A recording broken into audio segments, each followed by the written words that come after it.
Bonjour tout le monde. Salut. Bonjour Vlad, bienvenue. Bonjour Mandax, vous ici dans votre propre appartement. J'étais là, je me suis dit tiens, et si je restais là C'est pas bête. Et donc je t'ai demandé, Vlad, de venir parce que il y a un sujet important. Ça fait 2-3 semaines maintenant, j'ai vu une série qui s'appelle La nénette du magasin en face du rez-de-chaussée de la voisine. La petite fille dans la boîte aux lettres qu'elle est à côté de ses pompes. Oui. Tout à fait, c'est ça. La pochetronne de l'autre côté. Bon. C'est Et donc c'est une série qui est sur Netflix qu'on va vous spoiler comme des gros salles, on va vous gâcher. Donc si vous ne voulez pas savoir ce qui se passe dans cette série, il y a quelques images derrière moi là. Et ben vous mettez ça en pause, vous allez la regarder parce qu'elle est très bien. Et c'est un vrai conseil, genre vraiment, vous allez la voir avant de regarder la vidéo parce que ça va vous gâcher tout en fait. Voilà. Et c'est assez génial comme série. Ne vous fiez pas aux notes qu'elle a reçues, il y a beaucoup de gens qui n'ont pas compris ce qu'ils étaient en train de regarder, et c'est justement ça dont on va vous parler, parce qu'il s'avère que moi, j'ai pas compris ce que je regardais. As-tu compris ce que tu regardais ? Bah maintenant, je crois, je suppose. Mais quand tu le regardais Pendant que je le regardais, il y a eu des moments où j'ai eu des petits glimpses de... Voilà. Donc c'est maintenant que le divulgachage va commencer. Le titre, en fait, est un indice fort. Ce titre est complètement what the fuck. En fait, l'affiche en elle-même est un indice fort. Tu l'avais pas vu jusqu'à ce soir, je t'ai déjà remarqué. J'avais pas vu l'affiche. Mais bon, déjà, le titre en anglais, il est encore plus débile que le titre en français. C'est The Woman in the House Across the Street from the Girl in the Window. Donc la femme dans la maison de l'autre côté de la rue, du point de vue de la fille à la fenêtre.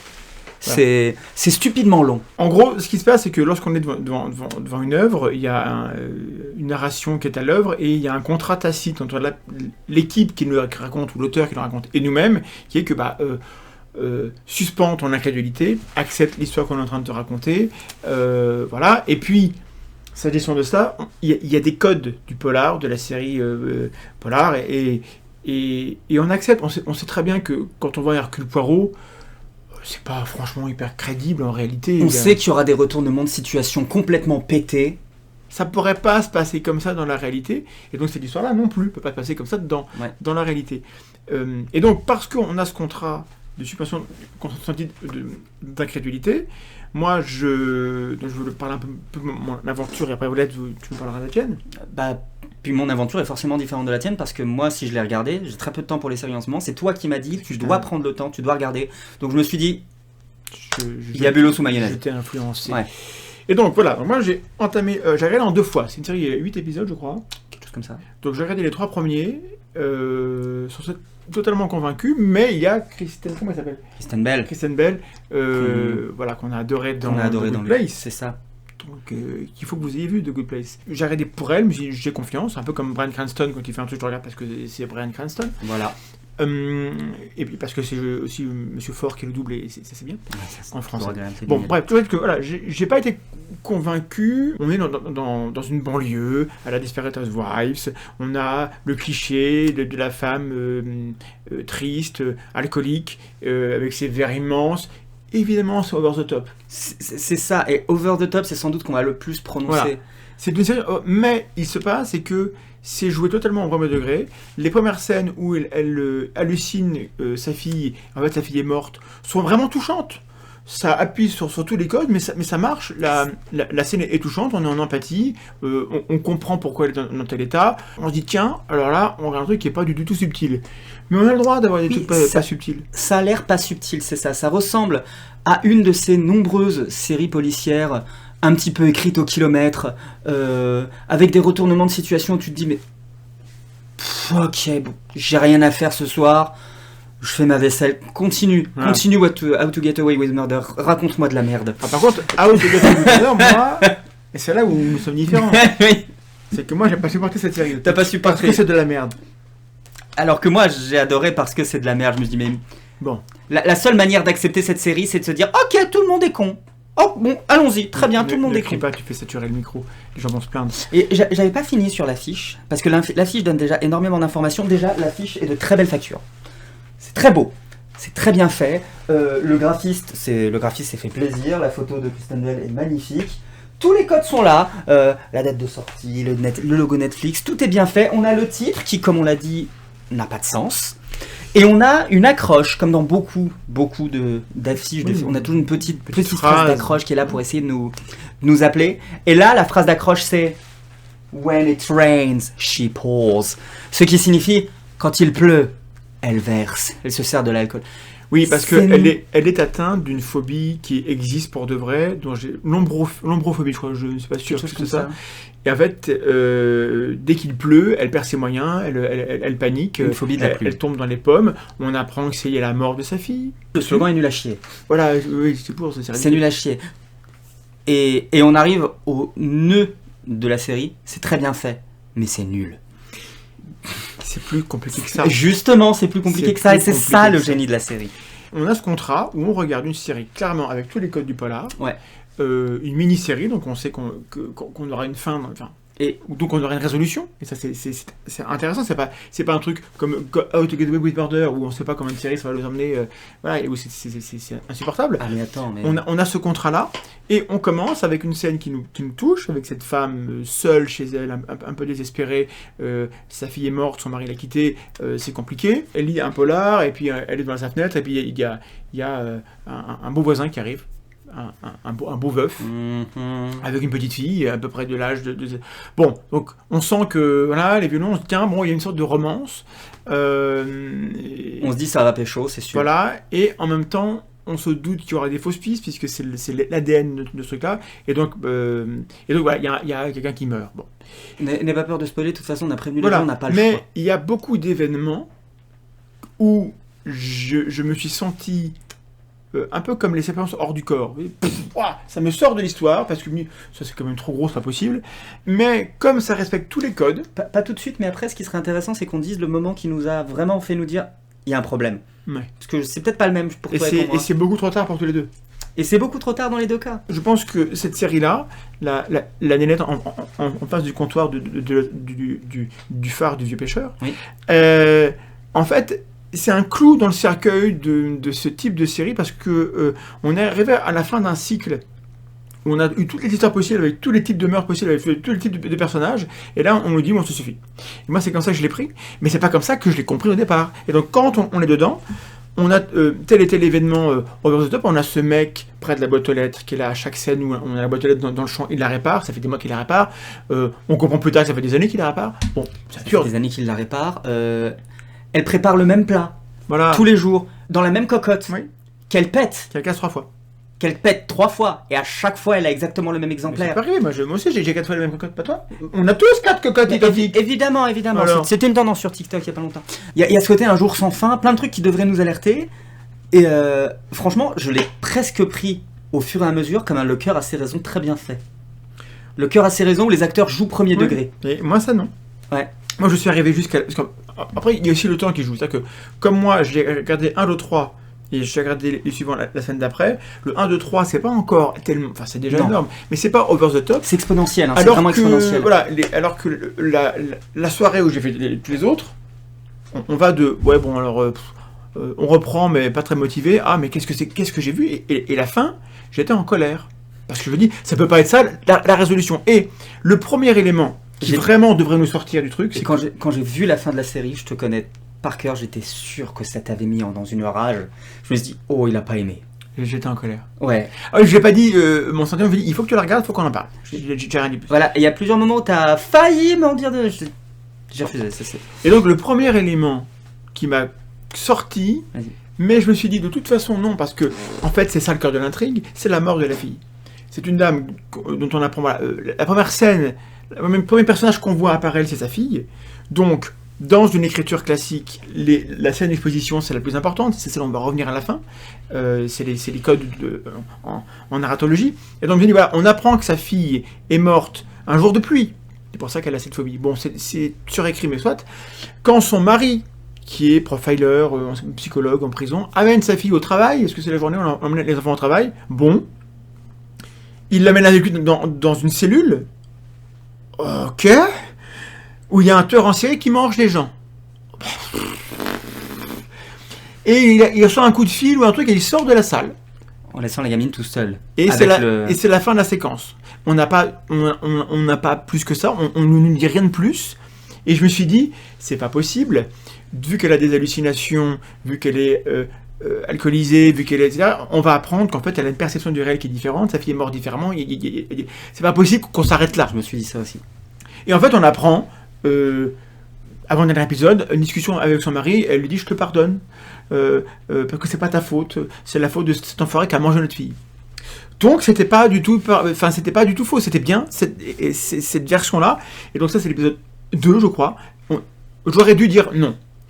Mais, et c'est tout ce que je veux vous dire aujourd'hui, c'est que en fait, il y a plein d'éléments, de preuves qui nous disaient ce que tu es en train de regarder, c'est pas du tout ce que tu penses que tu regardes, c'est pas du tout un policier sérieux, même si c'est joué au premier degré par des gens qui savent le faire, c'est autre chose, c'est une parodie. Et si tu te rends pas compte, c'est parce que tu acceptes qu'on te donne tous les codes. Le message que j'ai à vous faire passer, et après on parlera des autres étapes, c'est que j'ai reçu une leçon d'humilité, c'est que moi, Mandac, sur les zététiciens, sur les réseaux qui disent genre, attention à vos croyances, je croyais que je regardais une série policière sérieuse parce qu'il y avait tous les codes, mais je n'ai pas vu tous les indices. Où l'histoire me disait, arrête d'y croire, ça n'a pas de sens, regarde, on te sert tous les mêmes codes. Parce qu'il y a un contrat. Il y a un contrat, on n'a pas de raison.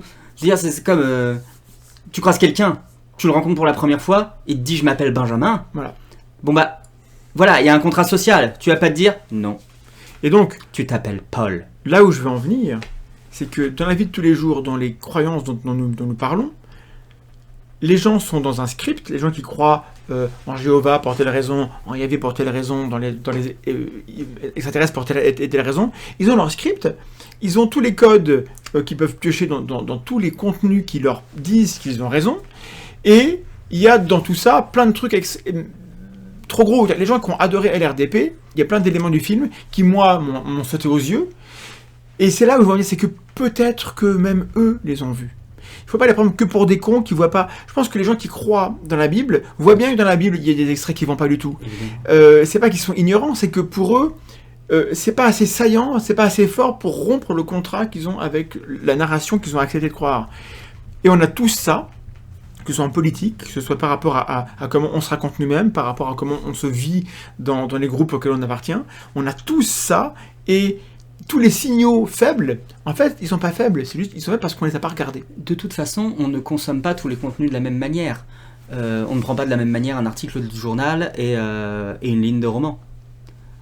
Et c'est surtout la manière dont tu vas considérer l'objet. Et là, justement, on a un objet filmique qu'on nous a vendu comme étant une œuvre sérieuse, et elle est faite comme une œuvre sérieuse alors qu'il s'agit d'une grosse parodie.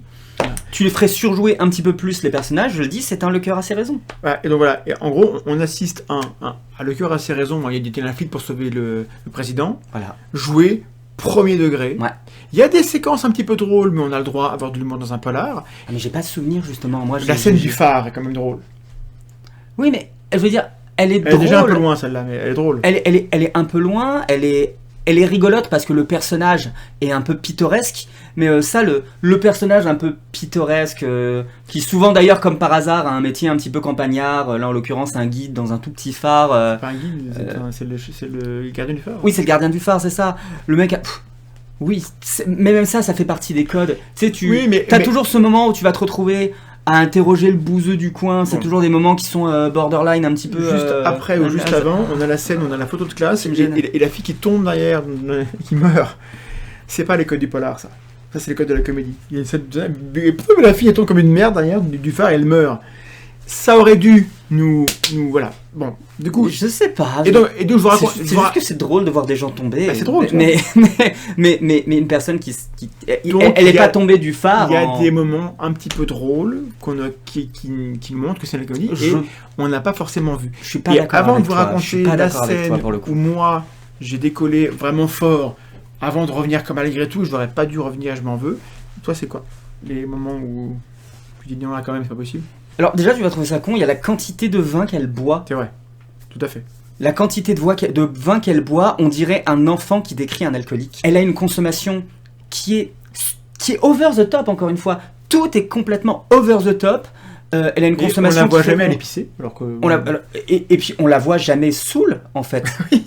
On ne la voit à aucun moment saoule. Enfin, ça, à la rigueur, les gens qui sont dans site de dépendance Mais sont pas en état d'ébriété. et ça, justement, c'est un truc que j'ai souvent remarqué dans les machins, dans les polars, tout ça. On nous présente souvent cette espèce d'archétype du détective alcoolique. Jamais on le voit perdre ses moyens. C'est vrai. Toujours, Il il boit a trop, toujours. mais il contrôle tout. C'est ça. Et ça, c'est un archétype. Et là, je l'ai vu. Cette femme qui se sert des verres stupides, qui en plus mélange ça avec des médicaments. Et tous les moments, on devrait l'avoir dans un état un peu second. Jamais. Et Éventuellement, t'as une ellipse. Et là, elle se réveille le et là lendemain. aussi, c'était bon. C'était déjà un peu loin, mais elle décide d'arrêter de boire. Ah oui, Et et là, elle n'a aucune difficulté à le faire. Elle s'arrête. Et ça ne pose plus aucun problème dans la suite. Et ça ça- disparaît totalement. et sa vie est magiquement meilleure. Elle a aucune période de sevrage, alors que pour le type de consommation qu'elle a, il y a ça. Il y a le mec à la boîte aux lettres. Oui. Mais répare là ta putain de boîte aux lettres. Et moi, j'ai sauté dessus, à pieds joints, je me suis dit, lui, on va trop, c'est sûr, ça doit être lui.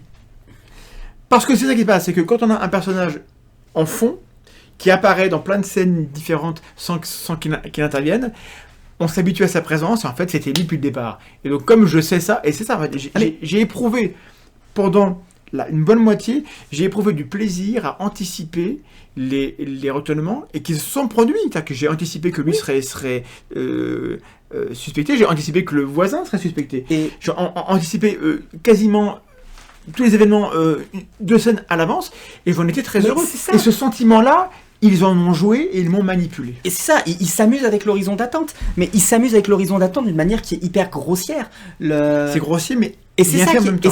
qui est génial, parce que l'homme de main qui est toujours là, qui est toujours en fond, un peu suspect et tout, et tu te dis, haha, toi j'ai repéré que t'étais là tout le temps. Mais là, oui, il est là tout le temps, et il fait toujours la même chose, et il fait le truc le plus simple du monde, il répare une putain de boîte aux lettres. Pendant 2 ans, il répare une boîte aux lettres. Moi je me suis dit, mais Et l'acteur qui joue ce réparateur de boîte aux lettres, vous l'avez vu dans Mindhunter, il joue le rôle d'un tueur en série. je l'ai pas vu, mais... Ah, alors ça c'est peut-être... Et moi, je l'avais oublié, mais si, même en l'ayant oublié, on associe ce personnage-là. Et donc, en termes de casting, c'est absolument génial. Donc voilà, il y a vraiment du génie dans cette série, même si elle m'a foutu en colère. Ouais, il y a ça, il y a... Pareil comme toi, le meurtrier, qui peut ramener sa fille au FBI. La mort de la fille, c'est, à mon avis, c'est là où, si on était des êtres purement rationnels, on dirait stop. Non, c'est pas possible. Ce que vous me racontez, je ne l'accepte pas. Mais on s'est inventé des raisons pour lesquelles cette scène passait. On accepte, il y a un contrat dans How to Get Away with Murder. J'accepte que tout le monde soit stupide. Parce que c'est le seul moyen d'expliquer les 3/4 de ce qui se passe. Ces personnages sont censés être des génies Mais de la c'est loi, ça. etc. Et il n'y a pas 2 répliques de ce qui suivent qui sont pas débiles. Mais moi c'est ça qui me fait hurler de rire, parce que ils passent leur temps à dire ah mon dieu, elle est tellement intelligente. Oui, bah vous êtes obligé de le répéter parce qu'elle le montre pas très très bien en Show, fait. don't tell. Voilà, j'allais le dire, show don't tell, échec. Et ça me fait hurler de rire parce que Notre série-là, elle show, elle don't tell, elle le fait. elle show, elle don't tell, parce que en fait c'est presque le contraire. C'est une série qui fait bien les choses mal. C'est une leçon de mise en scène, c'est une leçon de photographie, c'est une leçon de réalisation. Tout est fantastique, mais le script. Et c'est pour ça. Attends, parce que d'une part, ça passe parce que c'est bien foutu, et le script, il n'est pas mal écrit. Non, Que justement. Les scènes fonctionnent bien, la dynamique des C'est ça. personnages fonctionne bien. Tout est bien fait. C'est des mais- artisans de. On leur a fait une histoire de merde, et ils la racontent parfaitement bien. Et donc, on va pas faire une vidéo d'1 heure. Je vous raconte le moment où ça m'a décollé complètement. Et où j'ai quand même continué, mais en me disant, mais qu'est-ce que je regarde, et en étant un peu dans le flou. C'est le moment où Eleanor Shellstrop, non, j'ai oublié son prénom, elle suit son C'est voisin Léonore pour toujours. qu'elle soupçonne d'avoir tué sa compagne. Ah oui, je vois la scène dont tu parles. Il a un gros sac dans son coffre, elle le suit. Et alors qu'elle le soupçonne d'avoir Sac tué à Maccabée, hein. un immense sac, bon, elle pense qu'il y a un corps, quoi. Elle le soupçonne d'avoir tué deux femmes, au moins. Elle le suit toute seule, donc alors que elle est typiquement le type de personne qui pourrait être sa victime, donc elle le fait pas. Donc et quand lui s'arrête et qu'elle le rejoint, d'abord il l'engueule, elle dit je veux voir le sac, il ouvre le sac, et là-dedans, il y a une grande marionnette à l'effigie du mec, qui lui ressemble, qui porte la même chemise, et il lui dit, moi pour exorciser mon mal-être, je me suis mis au ventriloquisme. Cette scène, moi, Mais me frappe avec toi. je veux pas que ça se sache Donc, s'il te plaît, dis rien au voisin. Et après, pendant ça, il va dans un, en fait, il va dans un bar, un troquet, enfin, je sais pas, un cabaret où il fait son spectacle. Donc, il fait un spectacle sur scène avec une marionnette à son effigie, mais il veut pas que ses voisins le sachent. Ça n'a aucun putain de sens, c'est ridicule. Moi, ça va à la rigueur parce qu'on. Le côté catharsis à travers l'art, du chagrin, ça a du sens. Mais et c'est tellement une ficelle, parce qu'elle a du sens que c'est devenu cliché. Et là, ils l'ont tiré tellement loin, ils m'ont dit, mais attends, mais là quand même, la marionnette, qui sort de nulle part, il est ventriloque, il veut pas que ça se sache. Et malgré tout, parce qu'ils ont du métier, les scènes d'après, je suis revenu, et une partie de moi continue de se dire, mais ça, plus la mort de la fille... Tu l'as dit, le côté over the top, tu sens que les auteurs, ils ont réfléchi, ils se sont mis ensemble, ils ont dit, bon, c'est quoi l'art le plus stupide qu'on peut trouver pour sa catharsis? Est-ce qu'il va se mettre à la peinture? Est-ce qu'il va se mettre à la... moi, je trouve ça... Les gens qui font des marionnettes, je trouve que c'est bien, moi. Il faut un métier incroyable, mais genre, on est dans un truc sérieux, qui se veut sombre, avec des meurtres. Le mec, il se met pas à la poésie, il se met pas au théâtre, il se met pas au chant lyrique. Non, je veux dire, il se met au ventriloquisme. Je suis sûr, dans la liste, le chapeau qu'ils ont tiré, il devait y avoir les claquettes aussi. Ils ont vraiment choisi un art qui n'a absolument famille, pas des gens sa qui font place. des claquettes, le tapas, ne pensez pas ce qu'ils disent. J'adore les claquettes. Mais genre, je le dis, je suis sincère, j'adore les claquettes, c'est beaucoup trop bien. C'est comme l'accordéon. Bon, on va pas parler de ça parce que ça va causer des commentaires terribles et une shitstorm. Ça fait partie de ces arts que les gens considèrent comme stupides. Moi, je trouve ça même c'est merveilleux, mais incroyable. Du coup, on arrive à la fin de la série. Claquettes. Oui. Et la scène où on révèle le poteau rose, on rentre dans le salon donc d'en face, la maison d'en face. Sur le canapé, le voisin beau gosse qui était dans une intrigue amoureuse, il est égorgé. Et c'est la petite fille qui a un couteau et qui l'a tué parce que son père était un mauvais ventriloque. Et c'est jeu premier degré. C'est pas la raison qu'elle invoque. Elle dit en plus c'était un ventriloque pourri. Je crois pas que ce soit la raison qu'elle donne. Je crois que c'est ça la raison qu'elle donne. Alors je trouve... Ça me fait hurler de rire de l'imaginer, je sais pas le souvenir que j'en ai. Bon, et après... C'était un père pourri, quoi. On a une scène de combat entre une dame de 40 ans et une fille de 10 ans. Et qui est tournée de manière à ce chorégraphie que ce soit presque crédible. Bon, et moi j'étais là en train de me dire, mais je comprends pas, il y a forcément, il va quand même pas nous faire le coup de ce n'était qu'un rêve, c'est parce que il y a que ça, il y a plus que ça pour moi qui pouvait. À ce moment-là, je me suis dit, franchement, la petite fille c'est la meurtrière. Je me suis dit, mais Thomas il doit être tellement en colère. Après cette scène de résolution, on a la happy end où en cascade tous les problèmes de l'héroïne, qui était une artiste qui n'arrivait plus à peindre, qui était une alcoolique, qui était malheureuse avec son mari, tout se résout. Un happy end over the top, encore une fois, et puis générique, et scène post-générique, elle est dans un avion, elle lit encore un polar qui parle d'une femme dans un avion. Bon, à côté d'elle, Harry Glenn Close, qui est mystérieuse, bizarre, et elle s'absente, et dans les toilettes, notre héroïne voit le cadavre de cette dame, elle alerte tout le monde, et quand l'équipe revient voir ouvre la porte, elle est plus là, et on lui dit, il y avait personne à côté de vous, dans ce siège.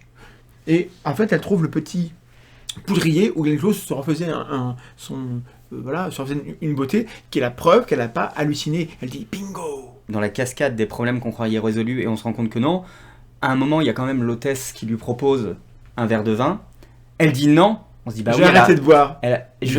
Voilà, et elle demande une vodka. Tout en prenant des médicaments. En prenant des médicaments dans le même geste. Et il y a cette fin qui est un cliffhanger, mais pété, comme on pouvait en retrouver dans plein de saisons, qui ont envie de dire à Netflix, renouvelez-nous s'il vous plaît, renouvelez-nous. Et du coup, ça m'a alerté, donc je me suis renseigné, j'ai regardé ce que disent les auteurs de la série, l'autrice d'ailleurs, je crois que c'est une autrice. Et en fait, aucune suite n'est prévue. C'est écrit comme un cliffhanger qui appelle une suite, mais elle a dit mais c'était une expérience d'une fois. Après, elle a pas frontalement dit non, c'est mort, il y aura pas de suite, mais elle a dit a priori, nous on n'a pas prévu de suite. De toute façon, comment voulez-vous que ça marche ? Allez voir les commentaires. Il y a beaucoup de gens qui n'ont pas compris ce qu'ils étaient en train de regarder et qui en veulent aux auteurs. Et j'étais comme eux. Donc je ne vais pas m'estimer meilleur que tout le monde. J'étais comme eux. J'ai une expérience désagréable. J'ai l'impression qu'on me baladait. Mais une fois que c'est fait, vous avez compris. Alors on peut le regarder en ayant compris, en s'amusant le truc. Mais tout... Et c'est pour ça que je pense qu'ils ont créé un nouveau genre qui n'est peut-être pas destiné à durer. C'est le genre de la parodie la plus féroce la plus énorme, mais parfaitement sérieuse, parfaitement exécutée dans les règles de La l'art. parodie premier degré, ouais. Alors, il est fort probable que ça ait déjà été fait, Sans que doute. voilà. Certains ont parlé de Scream, qui est un film d'horreur, qui parodie les films d'horreur. Mais la parodie, elle est évidente dès le départ, Non, pour moi. oui, la parodie est évidente dès le départ. C'est très autoréférentiel. Enfin, c'est pas le même type Non, de je pense choses. pas. Alors, conclusion, Vlad. Et alors, par contre, moi, j'ai une expérience un peu différente de toi, Oui. pour une raison très simple. C'est que tu m'as presque prévenu malgré toi. Tu m'as dit, regarde la série. Tu t'attendais à quelque Je chose. te dis rien. Je savais qu'il y aurait quelque chose. Je savais que je devais m'attendre à un truc. Et du coup, j'ai pas attaqué la série en étant complètement vierge, contrairement à toi, qui t'es juste dit, ah bah j'aime bien cette actrice, je vais regarder. J'ai juste vu la bande-annonce. La bande-annonce, pareil, c'est une leçon de bande-annonce. C'est hyper Premier degré, degré, intriguant. à 200%, intriguant, beau, avec des répliques, des phrases chocs hyper bien choisies. Tout est remarquablement C'est bien un fait. piège. Et vraiment, j'étais surpris parce que je me suis dit, pourquoi Thomas a aimé alors que c'est quand même incroyablement mal écrit. Et vraiment, parce que... C'est pas que mal écrit. Ça. Et non, justement, ça n'est pas que mal écrit. Mais je sais que c'est le genre de série qui t'insupporte. Oui, ça. Tu ne peux pas regarder des trucs pareils. Même avec cette actrice-là qu'on adore tous les deux, je me suis dit, il se passe un truc. Parce que là, c'est trop gros, c'est trop énorme.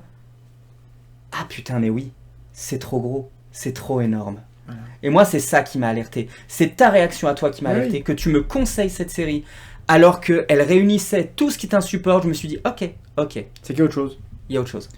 C'est vrai, de la pertinence. Si on vous dit quelque chose, c'est que ça a du sens. Et donc, on fait l'effort de comprendre ce que la personne. Et veut puisqu'on dire. parlait de contexte, du fait qu'on ne ressent pas les choses de la même manière en fonction du contexte, en fonction de... Voilà, bon bah, le contexte dans lequel on a connu cette série n'était pas du tout le même. Toi, t'as juste eu le contexte de je vais regarder cette série, j'aime bien cette actrice. Moi, j'ai regardé la série. Le contexte que j'avais en plus, c'est toi qui l'as aimé. Parce que t'aurais eu aucune raison de me la conseiller si tu l'avais pas aimé. Oui. Tu ne pouvais pas me la conseiller en me disant c'est nul à chier, tu dois regarder. Le simple fait que tu me la conseilles, je savais. Pour bien faire, il aurait fallu que tu ne me dises rien et que j'ai le temps de regarder des séries. Oui. Le fait que tu me conseilles, du coup, la petite fille en face de la fenêtre de la boîte aux lettres qui vend des biscuits, et Ah oui, c'est vrai. c'est vrai. Au ventriloque. Au ventriloque. Cette série, le fait que tu me la conseilles, déjà, je savais que Voilà. qu'il se passait quelque chose. Et donc- Et je sais que toi, le truc, généralement, le truc sur lequel tu accroches dans une série, ça va pas tant être la réal, ça va pas tant être la photographie, c'est l'écriture, c'est Oui. l'histoire. Ouais. Et là, l'histoire, c'est précisément le détail sur lequel il y avait un problème. Ah oui. Et du coup, je me suis dit non, Ah, non. il se passe quelque chose. Non, ça va pas.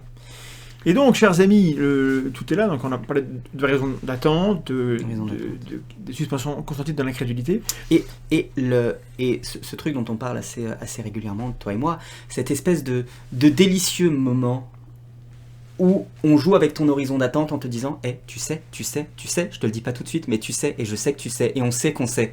Et le moment où, ouais, c'était ça. Et on devrait se dire que une œuvre comme ça, on se dirait non mais c'est nul, mais non.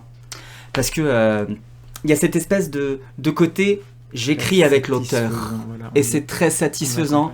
C'est très satisfaisant de se sentir accompagné par l'auteur, de se dire je le savais. Donc, pour conclure, on a beau être zététicien autant que vous voulez, on est des humains et on aime les histoires, en fiction comme dans le monde réel, parce que le monde on le comprend à travers des histoires. On est actuellement en 2022, en mars, il y a la guerre en Ukraine, il y a des récits de chaque côté. On est de une tous les espèce côtés. très narrative quand même. Hein. On n'est que ça. Ouais. On est essentiellement ça. L'une des phrases les plus vraies que j'ai entendues ces dernières années, c'est Tyrion Lannister qui dit « Il n'y a rien de plus puissant qu'une histoire ». C'est pour ça qu'il y a la propagande, et parce que ça marche, bref. Et donc, parce que c'est très très puissant, il faut qu'on fasse attention au pouvoir qu'on accorde aux histoires sur nous. Là, c'est pas grave, c'est une série sans prétention, enfin, il n'y a pas de conséquences dramatiques. Mais dans la vie de tous les jours, on est nourri d'histoires qui vont flatter l'horizon d'attente, qui vont nous dire oui, tu as tous les codes, oui, toi tu es mieux que les autres, tu es plus intelligent, tu as compris des choses, et moi je te dis que tu les as comprises. Et ces histoires sont remplies d'incohérences qu'on ne voit pas parce qu'on voit d'abord les choses qui nous font plaisir, qui nous badigeonnent d'endorphines, qui nous disent ouais, moi cette histoire-là, elle me parle, elle me convient. Petit jaune d'endorphine. C'est à l'intérieur, normalement, l'endorphine, Je sais quand pas le corps trop. fonctionne Oui, bien. et ben voilà. Je me comprends. Pommade d'endorphine. Et ça, en fait, c'est extrêmement courant, on l'éprouve tous, c'est ce qu'il y a de plus dangereux. Et la pensée critique, en un mot, c'est lorsque j'ai ce délice, là, ce grand escalier tout badigeonné de beurre, c'est apprendre à freiner. Oui, parce que c'est quand même super dangereux. Il faut freiner lorsque toutes nos inférences me disent vas-y, galope, t'as tout compris. Non, freinez et freinons.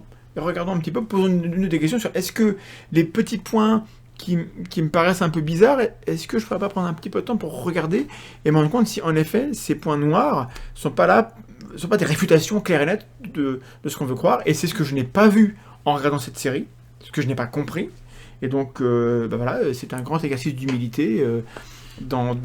Ça m'était jamais arrivé, c'est pour ça que ça me fout en colère, parce qu'en général, je me flatte, j'ai cet orgueil de penser pouvoir prédire en gros ce que j'entendrai, c'est pour ça que je me fais chier souvent avec les séries mal écrites. Quand c'est bien écrit, c'est surprenant et j'aime beaucoup. Mais Et parce que j'ai ce talent-là, j'étais très content, parce que j'ai ce talent et parce que je m'estime pas difficilement manipulable par la fiction, j'avais cet orgueil-là qui fait que j'étais manipulé à fond par celle-là. Et donc je m'en rappellerai, et je retiens la leçon. Mais moi, les histoires que je trouve les plus mal écrites, c'est pas celles où je devine trop facilement. C'est celles où quand j'ai la réponse, je me dis Oui, aussi. Mais- Il y avait rien qui amenait là, oui, c'est encore pire. plot twist facile, je veux dire. Deus no, Ex Machina. Oui. no shit. Tu sais, il y a une règle, enfin c'est une règle entre guillemets, il n'y a pas de vraie règle en écriture, mais le lecteur doit en savoir plus que les personnages. Si tu as le personnage du détective qui arrive et qui dit haha, je sais que c'était lui parce que j'ai cette information que je n'ai jamais donnée au lecteur. Va faire foutre, hein. Moi je croyais que tu m'accompagnais dans cette histoire. On n'a pas le droit, le lecteur de toujours en savoir plus que l'enquêteur. Pour trembler, pour être en empathie pour lui qui ne s'applique pas tout ça. Mais du coup, moi, j'ai adoré la série, j'ai trouvé que c'était une leçon d'écriture et peut-être un nouveau genre, possiblement, la parodie premier degré, je sais pas comment on appellerait ça. Moi j'ai adoré ça, j'ai passé un excellent moment. Mais je ne l'ai pas ressenti avec la même force que toi, parce que moi, je m'attendais à quelque chose.